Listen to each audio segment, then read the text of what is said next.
Saudi ജയിലിൽ കഴിയുന്ന അബ്ദുൾ റഹീമിന്റെ മോചനത്തിനായുള്ള നടപടിക്രമങ്ങൾ പുരോഗമിക്കുകയാണെന്ന് റിയാദ് റഹീം സഹായ സമിതി അറിയിച്ചു. ഇന്ത്യൻ എംബസി ഉദ്യോഗസ്ഥരും സഹായ സമിതി അംഗങ്ങളും റിയാദ് ഗവർണറേറ്റിലെത്തി ഉദ്യോഗസ്ഥരുമായി കൂടിക്കാഴ്ച നടത്തി. പണം നൽകാനുള്ള മാർഗനിർദ്ദേശം തേടിയാണ് അംഗങ്ങൾ എത്തിയത്. മരിച്ച സൗദി പൗരന്റെ കുടുംബത്തിന് നൽകാനുള്ള ദിയാധനമായ 15 മില്യൺ റിയാൽ അഥവാ 34 കോടി രൂപ കൈമാറുന്നതുമായി ബന്ധപ്പെട്ട മാർഗനിർദ്ദേശം തേടിയാണ് സഹായ സമിതിയും എംബസി ഉദ്യോഗസ്ഥരും റിയാദ് ഗവർണറേറ്റിൽ എത്തിയത്. പണം സർട്ടിഫൈഡ് ചെക്കായി നേരിട്ട് കുടുംബത്തിന് നൽകണോ അതോ കോടതിയുടെ അക്കൗണ്ടിലേക്ക് നൽകണോ എന്ന നിർദ്ദേശം ഗവർണറേറ്റ് നൽകും.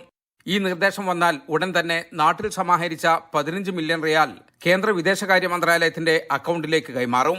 തുടർന്ന് മന്ത്രാലയത്തിന്റെ അനുമതി ലഭിച്ചാൽ സൗദിയിലെ ഇന്ത്യൻ എംബസി തുക സർട്ടിഫൈഡ് ചെക്കായി ഗവർണറേറ്റ് നിർദ്ദേശിക്കുന്ന അക്കൗണ്ടിലേക്കും നൽകും. ഇതോടെ മോചനവുമായി ബന്ധപ്പെട്ട നടപടിക്രമങ്ങളുടെ പ്രധാന ഘട്ടം പൂർത്തിയാകും. പിന്നീട് ഇരുവിഭാഗത്തിന്റെയും അഭിഭാഷകർ കോടതിയിൽ ഹാജരായി മറ്റു നടപടിക്രമങ്ങൾ പൂർത്തിയാക്കും.